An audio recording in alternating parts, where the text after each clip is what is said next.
Hi అండి. అందరికీ నమస్కారం. Welcome to my channel. ఈ వీడియోలో ఏపీ ప్రభుత్వ ఉద్యోగులకు అతి ముఖ్యమైన తాజా సూచనలండి. పూర్తి వివరాలు వీడియోలో తెలుసుకుందాము. వీడియో అయితే ఎక్కడ గాని స్కిప్ చేయకుండా ఎండ్ వరకు చూసేయండి. అప్పుడే ఇన్ఫర్మేషన్ పూర్తిగా అర్థమవుతుంది. అలాగే ఈ వీడియో చూస్తున్న ప్రతి ఒక్కరు వీడియోకి లైక్ చేయండి ఫ్రెండ్స్. ఈ వీడియోని తోటి ఉద్యోగ మిత్రులతో అయితే షేర్ చేయండి. కొత్తగా మన ఛానల్ చూస్తున్నవారు ఇంకా ఎవరైనా సబ్స్క్రైబ్ చేసుకున్నట్లయితే వెంటనే మన ఛానల్ అయితే సబ్స్క్రైబ్ చేసుకోండి. సో, దీని ద్వారా నేను చేసే లేటెస్ట్ వీడియోస్ అన్నీ మీ వరకు రీచ్ అవుతాయి. ఇక ఆలస్యం చేయకుండా వివరాల్లోకి అయితే వెళ్ళిపోదాము.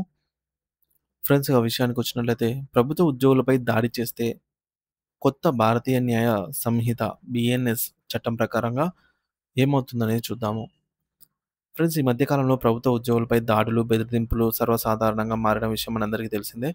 ప్రతి డిపార్ట్మెంట్‌కి సంబంధించి చిన్న చిన్న కారణాల వల్ల స్థానిక నాయకులు లేదా కొందరు వ్యక్తులు తమ విధుల్లో ఉన్న ప్రభుత్వ ఉద్యోగులను అడ్డుకోవడం, బెదిరించడం లేదా దాడి చేయడం వంటి సంఘటనలు పెరుగుతూ ఉన్నాయి. ఇది ఆందోళన కలిగించే విషయమే. అయితే ఇలాంటి పరిస్థితుల్లో ప్రభుత్వ ఉద్యోగులకు రక్షణ కల్పించేందుకు, నేరస్తులకు తగిన శిక్ష పడేలాగా చేసేందుకు బీఎన్ఎస్ భారత న్యాయ సంహిత పేరుతో కొత్త చట్టాలు అమల్లోకొచ్చాయి. గతంలో ఉన్న ఇండియన్ పీనల్ కోడ్ ఐపీసీ స్థానంలో వచ్చిన బీఎన్ఎస్ చట్టం ప్రభుత్వ ఉద్యోగులపై జరిగే దాడులకు సంబంధించిన కఠినమైన నిబంధనలను పొందుపరిచింది. ఈ కొత్త చట్టం ప్రకారంగా ఎటువంటి శిక్షలు అమలవుతాయో ఇప్పుడు మనం వివరంగా తెలుసుకుందాము. ప్రభుత్వ ఉద్యోగి విధుల్లో ఉండగా దాడి చేస్తే పడే శిక్షలు ఏంటంటే భారతీయ న్యాయ సంహిత బీఎన్ఎస్ చట్టం ప్రకారంగా ఫస్టు ప్రభుత్వ పనిని అడ్డుకోవడం అలాంటివి చేస్తే abstraction of public servant in discharge of public function. So, BNS section 221 నేరం అవుతుందనమాట. నేరం ఏంటంటే ఒక ప్రభుత్వ ఉద్యోగి తన చట్టబద్ధమైన విధులను నిర్వర్తిస్తున్నప్పుడు అతని పనికి కావాలనే అడ్డు తగలడం, అంతరాయం కలిగించడం. ఇకపోతే శిక్ష ఏంటంటే 3 నెలల జైలు శిక్ష లేదా 2500 జరిమానా లేదా 2 కూడా ఏకకాలంలోనే విధించే అవకాశం ఉంది. వివరణ కేవలం పనిని అడ్డుకోవడం లేదా ఒక ఫైల్ వెళ్ళనివ్వకుండా చేయడం వంటివి కూడా ఈ యొక్క సెక్షన్ కిందికి వస్తాయి. ఇది చాలా సాధారణంగా జరిగే నేరము. రెండవది ప్రభుత్వ ఉద్యోగిపై శారీరక బెదిరింపులు లేదా తోసివేత. Assault or use of criminal force to deter a public servant from discharge of his duty.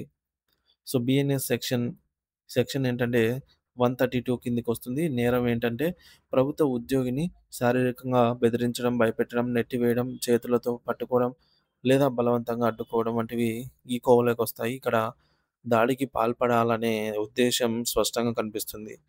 శిక్ష ఏంటంటే 2 సంవత్సరాల వరకు కూడా జైలు శిక్ష లేదా జరిమానా లేదా 2 విధించే అవకాశాలు ఉన్నాయి. చూడొచ్చు ఇక్కడ మనకు.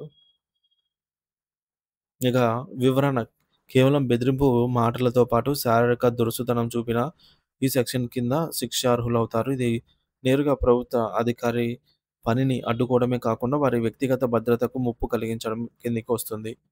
ఇక మూడోది ప్రభుత్వ ఉద్యోగిని గాయపరచడం.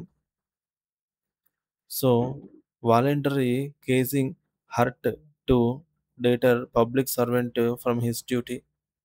సెక్షన్ వచ్చేసి 121 అన్నమాట. నేరం ప్రభుత్వ ఉద్యోగిని గాయపరచడం, కొట్టడం, దెబ్బలు తగలడం, అలాగే లేదా ఏదైనా ఆయుధంతో దాడి చేసి గాయపరచడం వంటివి వాటి కిందకైతే వస్తుందనమాట. ఇక్కడ దాడికి స్పష్టంగా శారీరక నష్టాన్ని కలిగించేలాగా ఉంటుంది. ఇక్కడ శిక్ష వచ్చేసి 5 ఏళ్ల వరకు జైలు శిక్ష లేదా జరిమానా లేదా 2 ఏకకాలంలో విధించే అవకాశం ఉంటుంది. వివరణ ఈ సెక్షన్ కింద నేరం మరింత తీవ్రమైనది. ఉద్యోగికి శారీరక గాయం కలిగించాలనే స్పష్టమైన ఉద్దేశ్యం ఉన్నప్పుడు ఇది వర్తిస్తుంది. ఇక ఈ కేసుల తీవ్రత మరియు పరిణామాలు. నాన్ బెయిల్ కేసులు ముఖ్యంగా సెక్షన్ 132 మరియు సెక్షన్ 121 బీఎన్ఎస్ కింద నమోదయ్యే కేసులు నాన్ బెయిలబుల్ నేరాలుగా పరిగణించబడతాయి. దీని అర్థం ఏంటంటే నిందితుడు ఎవరైతే ఉంటారో వారికి పోలీస్ స్టేషన్‌లో బెయిల్ కూడా లభించదు. బెయిల్ పొందాలంటే తప్పనిసరిగా కోర్టులో దరఖాస్తు చేసుకోవాల్సిందే. ఒకసారి కేసు నమోదైతే నిందితుడిని అరెస్ట్ చేసే అవకాశం ఉంటుంది. అరెస్ట్ అయిన తర్వాత బెయిల్ కోసం కోర్టులో చాలా ప్రక్రియలు ఉంటాయి. క్రిమినల్ రికార్డు ఈ కేసులు నమోదైతే నేరం రుజువైతే ఆ వ్యక్తికి జీవితాంతం క్రిమినల్ రికార్డ్ అయితే ఉంటుంది. ఇంకా అది ఎప్పటికీ అన్నిటికి మనకు వెరిఫికేషన్‌కి ఏ దానికైనా అదే మనకి క్రిమినల్ కేస్ ఉంటుంది అన్నమాట. ఇది వారి భవిష్యత్తుపై తీవ్ర ప్రభావం కూడా చూపుతుంది.